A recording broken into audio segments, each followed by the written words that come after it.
Baik,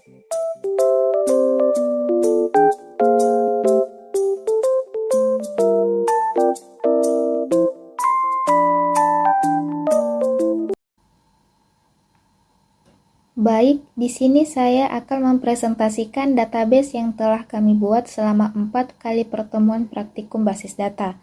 Database yang kami buat yaitu database pemesanan kamar hotel, yang terdiri dari 2 tabel, yaitu tabel pengunjung dan juga tabel transaksi. Nah, tabel pengunjung ini dia terdiri dari 7 field dan juga 3 record.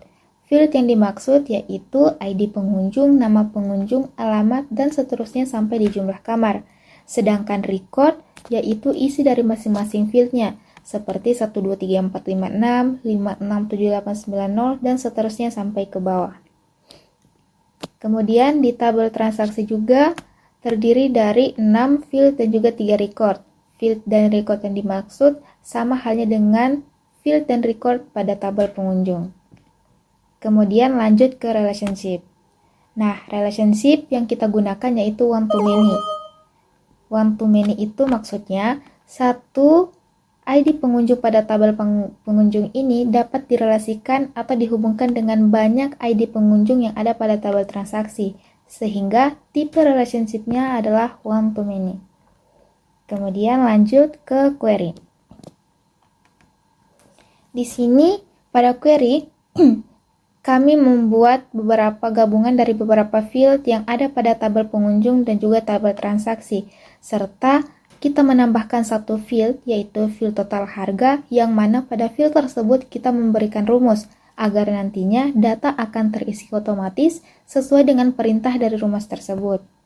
Nah, rumus yang kami gunakan bisa dilihat dengan ditekan design view.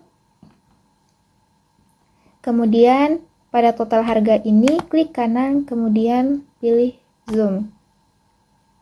Nah, di sini akan terlihat rumus yang kita gunakan pada field total harga. Rumusnya yaitu pengunjung, tanda seru, jumlah kamar, tanda bintang, transaksi, tanda seru, harga per kamar. Nah, maksud dari rumus tersebut adalah record jumlah kamar pada tabel pengunjung ini dikalikan dengan record harga per kamar yang ada pada tabel transaksi. Lanjut ke form.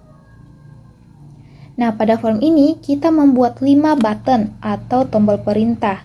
Yang dimaksud dengan button atau tombol perintah itu seperti yang di bawah ini, seperti button data sebelumnya, hapus data, simpan data, dan seterusnya sampai di data selanjutnya. Nah, fungsi dari button atau tombol perintah ini untuk memberikan perintah pada tabel atau pada data yang kita buat. Seperti button data selanjutnya. Apabila kita mengklik data selanjutnya, maka otomatis data akan bergeser ke data selanjutnya sesuai pada tabel yang telah kita buat pada pengunjung query.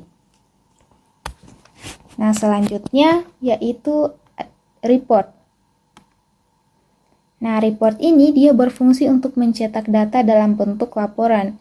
Jadi istilahnya report ini sebagai hasil akhir bentuk laporan dari database yang telah kita buat.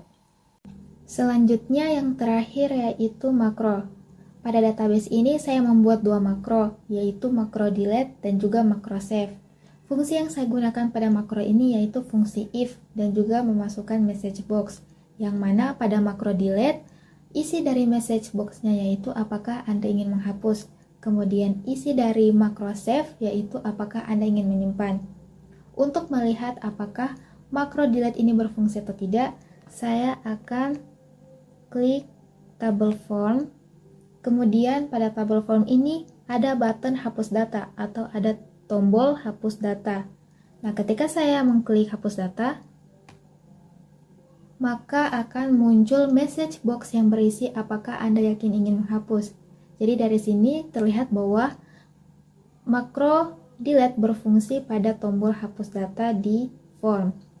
Nah, dari sini juga kita bisa mengetahui bahwa fungsi dari makro adalah untuk meminimalisir terjadinya kesalahan pada saat ketika kita ingin menghapus data.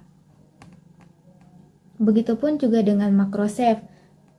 Apabila saya ketik simpan data, maka akan muncul message box yang berisi apakah Anda yakin ingin menyimpan data.